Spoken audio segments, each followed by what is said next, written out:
Okay, student, in this chapter, you have studied about the condition of South Africa. In South Africa, where the racism is going on, and Nelson Mandela fought for this, uh, fought against for this apathy system, and at last, you have seen that democratic government was formed in South Africa. ठीक है, south Africa में फिर democratic government का formation हुआ, एक नया constitution लिखा गया। ठीक है, तो ये सारी चीज आपने पढ़े थे। So after 2 years discussion and debate, 2 years discussion and debate हुआ, then they decided that how they have to make the constitutions. तो इतने समय के बाद जो उन्होंने कॉन्स्टिट्यूशन बनाया, that was the best constitution of the world. ठीक है, सबसे अच्छा कॉन्स्टिट्यूशन हुआ था। तो student, I have explain all this things. Now the South African constitutions inspired democrats all over the world, a state denounced by the entire world till 1994, and the most undemocratic one is now seen as a model of democracy. South African constitution had inspired all the democratic country, क्योंकि जो country undemocratic था वो world का best model of democratic country बन गया। ठीक है, what made this change possible was the determination of the people of South Africa to work together. क्यों ये संभव हुआ? क्यों ये संभव हुआ? ये इसलिए संभव हुआ कि different type of peoples they decided that they will not discriminate to each other, and then they will work for with each other, and then uh, they have given such type of feature in the constitution and make their country a democratic one. So democratic country जो कि non democratic country था, वो अब democratic country में change हो गया। ठीक है, क्योंकि सबों ने साथ मिलकर काम करने के लिए डिसाइड किया। They try to transform bitter experience into the binding glue of rainbow nation. वो अपने bitter experience को, ब्लैक पीपल के बारे में स्पेशली है कि ब्लैक पीपल जो अपने बिटर एक्सपीरियंस को भूल करके वो उन्होंने सबों को एक छात्र के नीचे लाया, एक देश के संविधान के अंदर लोगों को लाया। Speaking on the South African Constitution, Nelson Mandela said, "The conservative of South Africa speaks of both the past and the future." Constitution of Africa. Constitution of South Africa speaks of both the past and the future. On the one hand, it is solemn fact in which we, as South Africans, declares to one another that we shall never permit a repetition of our racist, brutal, and repressive power. But it is more than that. It is also a charter. It is also a charter for the transformation of our country into one which is truly shared by all the people. A country which is fullest sense belongs to all of us, black and white, women and men. Nelson Mandela ने कहा कि जो south Africa का constitution है वो past और future दोनों को एक्सप्लेन करता है। एक तरफ हम इसको साउथ अफ्रीकन ये डिक्लेयर करते हैं कि हम अपने ऊपर किसी भी तरह का रिपीटेशंस के लिए परमिट नहीं दे सकता, कोई उनको प्रेशराइज नहीं कर सकता, जैसा कि उनके साथ हुआ था रेस, ना तो रेसिस्ट के द्वारा, ना तो कोई में ब्रूचुअली, ना ही रिप्रेसिव पास्ट के जो उनका था उस तरह से कोई दोबारा नहीं ला सकता। लेकिन इसमें यह भी लिखा गया है कि वो अपने कंट्री को ट्रांसफॉर्म कर रहे हैं जिसमें कि सभी लोगों का शेयरिंग होना चाहिए, चाहे वो ब्लैक हो, चाहे व्हाइट हो, चाहे मेन हो, चाहे वुमेन हो। There should be equal sharing among all the people. So my next topic is, why do we need a constitutions? Constitution की क्यों जरूरत होती है? आपने देखा कि साउथ अफ्रीका इंडिपेंडेंट हुआ, उसके बाद सबसे पहले उसने अपने कॉन्स्टिट्यूशन का फॉर्मेशन किया। तो why do we need a constitution? The South African example is a good way to understand why we need a constitution. And what do constitution do? The oppressor and oppressed in this new democratic were planning to live together as equals. करे कि सबसे अच्छा example south Africa का है, जिसको देख करके हम समझ सकते हैं कि why do we need a constitution. यहाँ पर ऑपरेशन और ऑपरेसिव, ऑपरेशर्स कौन थे? White people. ऑपरेसिव कौन थे? Black people. They sit together and form a new democracy. ठीक है, both oppressor and oppressive sit together and form up and plan for a new democracy, plan to live together as equals. Both were getting equal status. Black people were giving equal values to white. White were also giving equal values to blacks.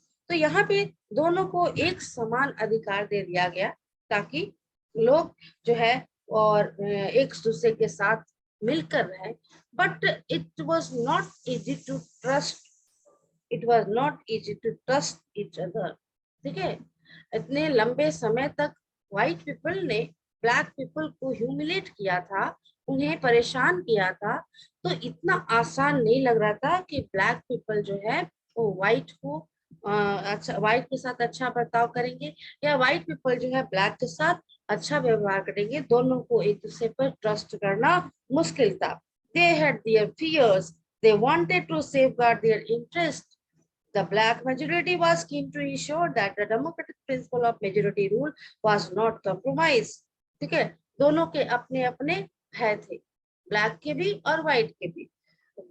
वो चाहते थे, black people वे चाहते थे कि उनके interest का protect किया जाए, और ब्लैक मेजोरिटी जो था वो इस बात को उसका कहना था कि मेजोरिटी रूल के साथ कभी भी कॉम्प्रोमाइज करने की जरूरत नहीं है।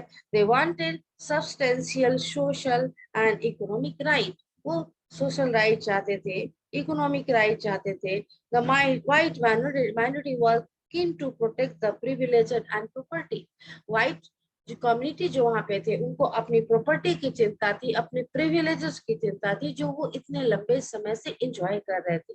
They were enjoying the privileges, they were getting privileges, उन्हें प्रॉपर्टी जो उनका था उन सब का वो प्रोटेक्शन चाहते थे। ठीक है, एक तरफ तो उन्हें इक्वल राइट्स था, एक और दूसरा ये भी चीज का उन्हें डर था कि उन्हें उनके उनके साथ वो बर्ताव नहीं हो जो कि उन्होंने दूसरे के साथ किया था। So after long negotiation, both party agreed to compromise. काफी लंबी वार्ता चली ब्लैक और व्हाइट पीपल के बाद, और एक लॉन्ग बातचीत के बाद, एक लंबे बातचीत के बाद लोगों ने कॉम्प्रोमाइज किया। White agreed to the principle of majority rule, that of one person, one vote. They also agreed to accept some basic rights for the poor and the workers. तो व्हाइट पीपल जो south Africa के से वो इस बात पे agree हुए कि वो मेजोरिटी रूल को एक्सेप्ट किया, क्योंकि वो माइनॉरिटी में थे और उन्हीं लोग शासन चला रहे थे, तो उन्हें मेजोरिटी के रूल को एक्सेप्ट करना पड़ा। साथ में कुछ बेसिक राइट्स जो गरीब लोग थे, वर्कर्स थे, उनको देने पर भी उन्हें मानना पड़ा। ब्लैक जो थे वो इस बात पे एग्री हुए कि majority rule will not be salute. They agreed that majority would not take away the property of the white minority। और ब्लैक पीपल ने ये एश्योर्ड किया कि वो लोग व्हाइट पीपल के प्रॉपर्टी को वो लोग नहीं छुएंगे। ठीक है, हालांकि ये लोग मेजोरिटी में है और उन लोग माइनॉरिटी में है, but they will not take away the property of white minority. This compromise was not easy. How was this compromise?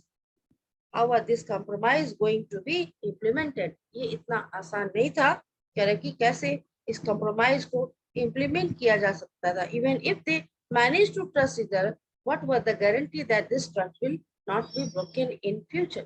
मान लो कि अभी दोनों विश्वास करके एक दूसरे पर म्यूचुअल एग्रीमेंट कर लेते हैं, ट्रस्ट कर लेते हैं, लेकिन क्या इस बात की कोई गारंटी है कि भविष्य में वो अपने ट्रस्ट को नहीं तोड़ेंगे? हो सकता है वो लोग एक दूसरे के साथ फिर वापस गलत व्यवहार करने लगे। तो कह रहे कि ये जो चीज है ये ऐसा हो सकता है। ठीक है, ऐसा हो सकता है, इसकी कोई गारंटी नहीं दी जा सकती कि आज जो दोनों ट्रस्ट करके एक दूसरे को समान अधिकार दे रहे हैं, समान इंपॉर्टेंस दे रहे हैं, वन मैन वन वोट दे रहे हैं। आप देख लो कि वन मैन वन वोट का क्या मतलब हुआ, जहां पर एक समाज बिल्कुल माइनॉरिटी में है और एक समाज मेजोरिटी में है। अगर मेजोरिटी कम्युनिटी अपनी ही को वोट देगी तो वो ऑलरेडी हमेशा का हमेशा मेजोरिटी में रहेगी, लेकिन फिर भी दोनों को एक समान वोट देने का अधिकार दिया गया और उनका एक वोट का एक वैल्यू था।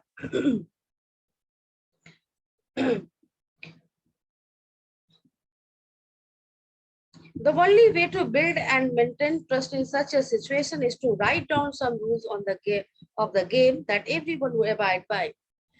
तो ये उनके इस ट्रस्ट को मेंटेन करने का एकमात्र तरीका यही था कि उनको क्या किया जाए, कहीं पर लिख दिया जाए, ठीक है, और उसे लिख दिया जाए ताकि भविष्य में और हर लोग उसका पालन करे। मान लो कोई रूल्स है, रूल्स को लिख दिया जाए और हर व्यक्ति उसको पालन करे, तब शायद लोग एक दूसरे के ट्रस्ट जो कर रहे हैं वो ट्रस्ट उनका बना रहे।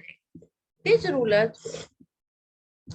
rules lay down how the rulers' rules also determine what the elected government are empowered to do and what they cannot do. उस रूल्स में क्या होगा, इलेक्टेड गवर्नमेंट कैसे काम करेंगे और इलेक्टेड गवर्नमेंट जो है उनका क्या पावर होगा, वो कैसे काम करेंगे, उन्हें क्या करना हो, या क्या कर सकते हैं और क्या नहीं कर सकते हैं। Finally, this rule decides the right of the citizens.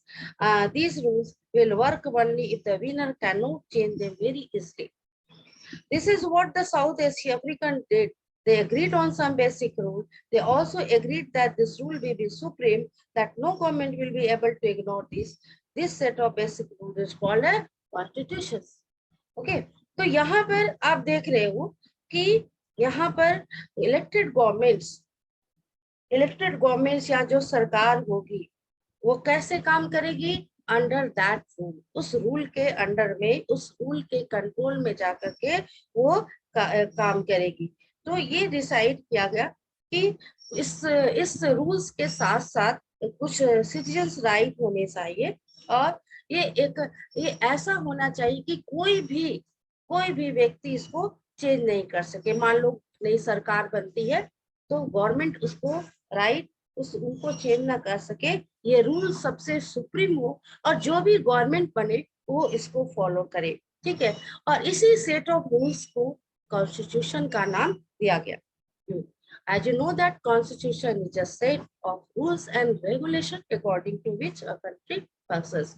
So these rules has been adopted in South Africa for the elected people, for the elected representative, for the ruler of that country, and that rule is supreme.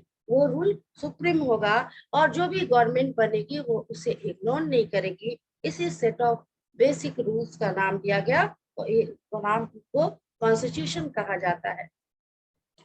Constitution making is not unique to South Africa. Every country had diverse group of people. Their relationship may not have been as bad as that between the whites and the black in South Africa, but all over the people have differences of opinion and interest. Constitution making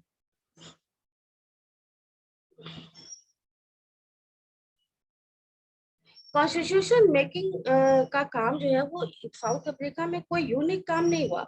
her country में diverse group of people होते हैं, अलग अलग तरह के लोग होते हैं और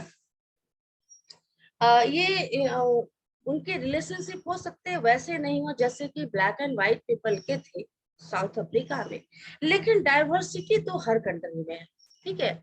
हर कंट्री में डाइवर्सिटी है, हर लोग एक दूसरे से डिफर करते हैं, एक दूसरे से और सबकी अपनी थिंकिंग होती है, सबका अपना इंटरेस्ट होता है, सबकी अपनी ओपिनियन होती है, ठीक है। Whether democratic or not, most country in the world need to have this basic rule. Country democratic हो या नॉन डेमोक्रेटिक हो ये मैटर नहीं है, बल्कि जितने भी डेमोक्रेटिक भी कंट्री हैं सबका अपना कुछ बेसिक रूल्स है और वो उस रूल्स को फॉलो करते हैं, ठीक है। This applies not just to government. Any association need to have its constitution. Correct. ये सिर्फ जरूरी नहीं कि ये कंट्री के लिए, कोई भी इंस्टीट्यूशंस है। I given the example of you to you about the school, about the any institutions. So there should be some rules that you can say that is this institution is having a constitution. यहाँ आप कह सकते हो कि constitution है, तो बिना rule and regulation का कोई भी इंस्टीट्यूशन नहीं काम करता है। सबों के लिए रूल्स रेगुलेशन होने जरूरी है। It could be club in your area, a cooperative society और political party, then all need a constitution. चाहे कोई हो, क्लब हो, चाहे पॉलिटिकल पार्टी हो, चाहे आपका सोसाइटी हो, हर जगह कुछ रूल्स एंड रेगुलेशन होते हैं, हर जगह कॉन्स्टिट्यूशन की जरूरत होती है। Thus, the constitution of a country is a set of written rules that are accepted by all people living together in a country. So you can underline this line. This is the definition of constitution. Constitution is a set of written rules. Constitution is a set of written rules that are accepted by the people, that are accepted by the people living together in a country. ठीक है, जिस rule से हर एक व्यक्ति affected होते हैं, वो सारे जो उस कंट्री का रूल्स होता है उससे सारे लोग अफेक्टेड होते हैं, सब उसे फॉलो करते हैं। Constitution is the supreme law that determines the relationship among people living in territory and also the relationship between the people and the government. Constitution ये तय करता है कि लोग एक टेरिटरी में रहने वाले लोगों का आपस का कैसा रिलेशन होगा और गवर्नमेंट और सिटीजन का, पीपल एंड गवर्नमेंट का क्या रिलेशन होगा। So Constitution does many things. First, it generates a degree of trust and coordination that is necessary for different kind of people live together. Constitution जो है वो एक trust and coordination generate करता है और ये बहुत जरूरी है जहाँ पर डाइवर्स पीपल रहते हैं, जहाँ पे तरह तरह के लोग रहते हैं, वहां पर एक ऐसे कॉन्स्टिट्यूशन की जरूरत होती है, एक ऐसे कॉन्स्टिट्यूशन चाहिए ताकि लोगों में ट्रस्ट और कोऑर्डिनेशन डेवलप कर सके, लोगों में ट्रस्ट और कोऑर्डिनेशन डेवलप कर सके और तभी लोग एक दूसरे के साथ रह सकते हैं। It specifies how the government will be constituted, who will have power to take which decisions. Constitution ये भी स्पेसिफाई करता है कि गवर्नमेंट का फॉर्मेशन कैसा होगा और किसको क्या पावर होगा, डिसीजंस लेकर कौन लेगा, क्या किसको इसके लिए ऑथराइज है, ये सारी चीजें आएंगी। उसके बाद है it lays down limit on the power of the government and tell us what the right of the citizen are. ये जो है गवर्नमेंट पर लिमिट भी लगता है। आप देखते हो कि गवर्नमेंट जो है वो कॉन्स्टिट्यूशन से ऊपर नहीं होता, गवर्नमेंट को भी अपनी पॉलिसी बनाने में, अपने डिसीजंस लेने में कॉन्स्टिट्यूशन को फॉलो करना होता है। तो ये जो है ये क्या करता है, गवर्नमेंट के पावर को भी लिमिट कर देता है और जनता के अधिकारों के बारे में बताता है कि उनके अधिकार क्या है, what are the right of the citizen of that particular country. Now it expresses the aspiration of the people about creating a good society. ये जनता की आशाओं को एक्सप्रेस करता है ताकि एक अच्छी गुड सोसाइटी का क्रिएशन हो सके। आपने इतने सारे फीचर्स देखे और on this ground you can say that why there is a need of constitution. So the following the different points right now I have explained that you can write. So all countries that have constitution are not necessarily democratic, but all countries that are democratic will have constitution. तो जहाँ जहाँ constitution लिखा हुआ है ऐसा नहीं कि वो सारे जगह डेमोक्रेटिक होगा, लेकिन इतना जरूर है कि जहाँ जितने भी डेमोक्रेटिक कंट्री हैं वहाँ जरूर कॉन्स्टिट्यूशन होगा। ठीक है, कॉन्स्टिट्यूशन किसी भी फॉर्म ऑफ गवर्नमेंट के अंदर हो सकता है, लेकिन कॉन्स्टिट्यूशन जो है किसी भी फॉर्म ऑफ गवर्नमेंट के अंदर हो सकता है, लेकिन डेमोक्रेटिक के अंदर तो कॉन्स्टिट्यूशन, एक डेमोक्रेटिक कंट्री के अंदर तो कॉन्स्टिट्यूशन होगा। ठीक है, after the war of independence against great Britain the American gave themselves a constitution. Great Britain से स्वतंत्र होने के बाद अमेरिका ने अपने आप को कॉन्स्टिट्यूशन बना के सौंपा। After the revolution the French people approve a democratic constitution. France में भी रिवोल्यूशन आया, वहां भी एक डेमोक्रेटिक कॉन्स्टिट्यूशन बनाया गया। Since then it had become a practice in all democracy to have a written constitution. और उसी समय से सारे कंट्री में एक प्रैक्टिस हो गया है कि हर कंट्री का अपना एक रिटन कॉन्स्टिट्यूशन होगा। ठीक है। Now making of the Indian constitution. अब भारत में कैसे कॉन्स्टिट्यूशन का फॉर्मेशन हुआ वो आप लोग देखोगे। थोड़ा बहुत आपने क्लास 8 में पढ़ा है कि कॉन्स्टिट्यूएंट असेंबली के द्वारा कॉन्स्टिट्यूशन का फॉर्मेशन हुआ है, लेकिन यहाँ पर आप थोड़ा सा डिटेल में पढ़ेंगे। Like south Africa, India constitution was also drawn up under very difficult circumstances. The making of the constitution for a huge and diverse country like India was not an easy affair. At that time, the people of India were emerging from the status of subject to that of the citizen. अगर करें कि south Africa की तरह भारत में भी constitution को बनाना आसान नहीं था, क्योंकि भारत एक ऐसा कंट्री था, एक ऐसा कंट्री है जहाँ पर पॉपुलेशन भी अधिक है और साथ में डाइवर्सिटी भी बहुत ज्यादा है। ऐसी स्थिति में सबकी इच्छाओं को सम्मान देते हुए constitution banana it was really not a easy task. ठीक है, ये आसान नहीं था। उस समय भारत के लोग जो थे वो एक तो इतने दिनों से वो ब्रिटेन के कंट्रोल में थे, ब्रिटिश गवर्नमेंट के कंट्रोल में थे। अब वो क्या हुआ, धीरे धीरे वो सब्जेक्ट से अब क्या बन गए, प्रजा थे, प्रजा से अब क्या बन गए, नागरिक बन गए। अब राजा और प्रजा होता था, राजा और उसकी जनता होती, अब वे क्या बन गए, अब वे सिटीजन बन गए। तो इतना चेंजेस आ गया था। The country was born through a partition on the basis of religious differences. This was a traumatic experience by the people of India and Pakistan. Bharat का विभाजन हो गया था, धर्म के नाम पे भारत को दो भागों में बांटा गया था। परिणाम था कि ये जो एक्सपीरियंस इंडिया और पाकिस्तान दोनों के लिए ही बहुत बुरा था, क्योंकि धर्म के नाम पर लड़ाई हो रहा था, रोज दंगा हो रहा था, हजारों लोग बॉर्डर क्रॉस करते हुए हजारों लोग मारे गए थे। तो सिचुएशन बहुत खराब थी इंडिया की। At least 10 lakh people where killed on both the side of border in partition related violence. करीबन 10 लाख पीपल इसमें मारे गए थे, दोनों ही साइड्स के, भारत के और पाकिस्तान के, जो कि पार्टीशन बॉर्डर पर, जहाँ पे भारत पाकिस्तान को बांटा जा रहा था, वहां पर उस पार्टीशन बॉर्डर पर 10 लाख पीपल्स को लगभग मारे गए थे उस वायलेंस में। There were another problem, the British had left to the ruler of the princely state to decide whether they wanted to merge with India or with Pakistan or remain independent. जब आपको याद होगा कि Indian independence act 1947 जो पढ़े थे आपने class 8 में, उसमें ये दिया हुआ है कि princely state was given independent to join to, मतलब जिसको वो चाहे वो ज्वाइन कर सकते हैं, अगर वो चाहे तो इंडिपेंडेंट भी हो सकते हैं। तो ये एक और बहुत बड़ी प्रॉब्लम थी। ठीक है, अंग्रेजों ने क्या किया था कि प्रिंसली स्टेट को यूं ही छोड़ दिया था डिसाइड करने के लिए कि वो इंडिया में मर्ज होना चाहते हैं या पाकिस्तान में मर्ज होना चाहते हैं या वो इंडिपेंडेंट रहना चाहते हैं।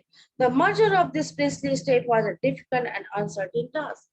अब इस प्रिंसली स्टेट को इंडिया में मर्ज करना एक डिफिकल्ट टास्क था, अनसर्टेन टास्क था। ठीक है, when the constitution was being written, the future of the country did not look as secure as it does today.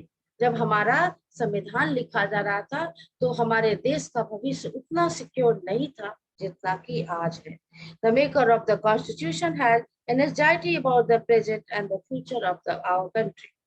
जो संविधान निर्माता थे उन्हें भी इस बात की चिंता थी, अपने देश के प्रेजेंट को लेकर, अपने देश के फ्यूचर को लेकर, दोनों ही चीजों को लेकर उनकी चिंता बनी हुई थी। Now the path to constitutions. Despite all these difficulty, there was one big advantage for the maker of Indian constitution, South Africa. They did not have to create a consensus about what a democratic India should look like. Much of this consensus had evolved during the freedom struggle. Our national movement was not merely a struggle against a foreign rule, it was also a struggle to rejuvenate our country and to transform our society and politics. करें हम ये भी एक बात थी कि जब सारी डिफिकल्टीज के साथ एक सबसे बड़ा एडवांटेज था हमारे इंडियन कॉन्स्टिट्यूशन के लिए कि उन्हें अपने देश के प्रति डेमोक्रेटिक इंडिया की फीलिंग लोगों में जागृत नहीं करनी थी। उन्हें डेमोक्रेसी को अपनाने की लोगों को समझाने की जरूरत नहीं थी। ये सब फ्रीडम स्ट्रगल के समय ही ये सारी बातें क्लियर हो गई थी कि जब भारत स्वतंत्र होगा तो वो डेमोक्रेटिक कंट्री बनेगा। हमारे नेशनल मूवमेंट्स में ने कोई एक मेयर स्ट्रगल नहीं था, ये एक ऐसा स्ट्रगल था कि जो हमारे भारत की सोसाइटी को उन्होंने चेंज कर दिया था, हमारे इंडिया के पॉलिटिक्स को उन्होंने चेंज कर लिया था। There were sharp differences of opinion within the freedom struggle about the path India should take after independence. हमारे फ्रीडम स्ट्रगल के समय ही ये क्लियर हो गया था कि भारत जो है वो किस पाथ पे जाएगा, वो कौन सी शासन व्यवस्था को अपनाएगा, ये उसी समय से क्लियर हो गया था जब भारत स्वतंत्रता के लिए लड़ रहा था। Such differences exist even today. Yet some basic ideas have come to be accepted by almost everyone. तो यहाँ पर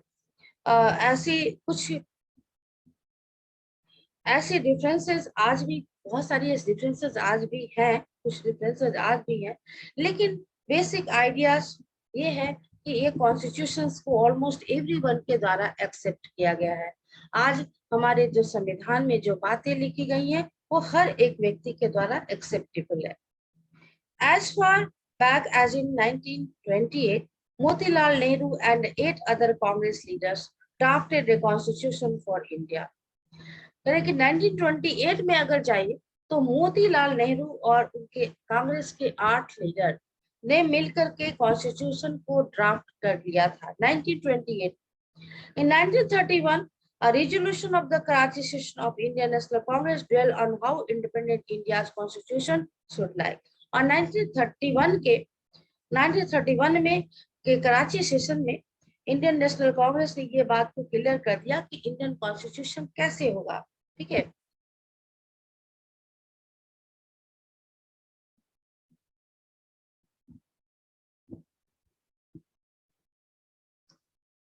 सो इंडियन कॉन्स्टिट्यूशन कैसे कैसे दिखेगा। Both these documents were committed to the exclusion of universal adult franchise, right to freedom and equality, and to protecting the right of minority in the constitution of independent India.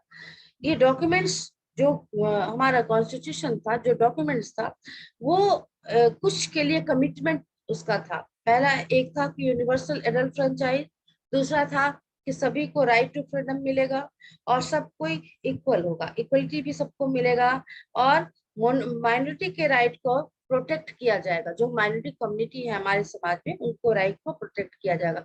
ये सारे हमारे constitution में होगा, ये बात पहले ही से clear था। The some basic values were accepted by all leaders much before the Constituent Assembly met to deliberate on the Constitution. इस प्रकार कुछ बेसिक वैल्यूज हमारे लीडर्स के द्वारा एक्सेप्ट किया गया।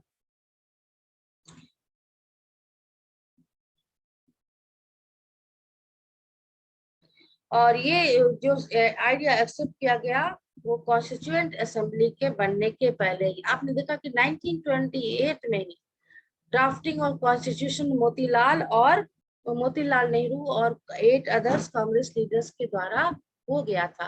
तो आप देख रहे हो कि किस तरह से बहुत पहले से लोगों की थिंकिंग बन गई थी कि उन्हें क्या करना है, उनकी मेंटलिटी क्या है और वो कौन सी शासन व्यवस्था को अपनाने जा रहे हैं, क्या उनके कॉन्स्टिट्यूशन में क्या क्या बातें होंगी, इक्वलिटी होगा, फ्रेटर्निटी होगा, राइट टू फ्रीडम होगा, यूनिवर्सल एडल्ट फ्रेंचाइज होगा, हर चीज जो था वो बहुत पहले से क्लियर हो रहा था।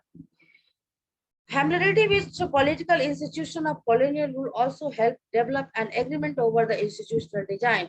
The British rule had given voting right only to a few. On that basis, the British had introduced very weak legislature. ठीक है, पॉलिटिकल इंस्टीट्यूशंस में कुछ जो कि कॉलोनियल पीरियड में ही जो बना हुआ था उससे भी इंस्टीट्यूशनल के डिजाइनिंग में मदद मिली। अंग्रेजों ने क्या किया था, कुछ लोगों को ही वोट देने का अधिकार दिया था, जिससे कि वहां का लेजिस्लेचर जो बनता था तो वीक होता था। Election were held in 1937, provincial legislature and ministries all over British India, they were not fully democratic government. Election 1937 में प्रोविंशियल लेजिस्लेचर में हुआ, और ब्रिटिश इंडिया में और जितने भी मिनिस्ट्री का में जो अपॉइंटमेंट हुआ वो भी इलेक्शन के द्वारा हुआ। ये सब फुल्ली डेमोक्रेटिक गवर्नमेंट नहीं थे, लेकिन एक्सपीरियंस इतना था कि वो कि भारतीय जो कि लेजिस्लेटिव इंस्टीट्यूशन के अंदर काम कर रहे हैं, वो पूरे कंट्री के अंदर बहुत ही यूजफुल होगा। ठीक है, मतलब कहने का मतलब ये है कि वो चाहते थे, उनका मानना था कि लेजिस्लेचर का अपना एक रोल होता है। लेजिस्लेचर जो है वो very is very very useful for any country.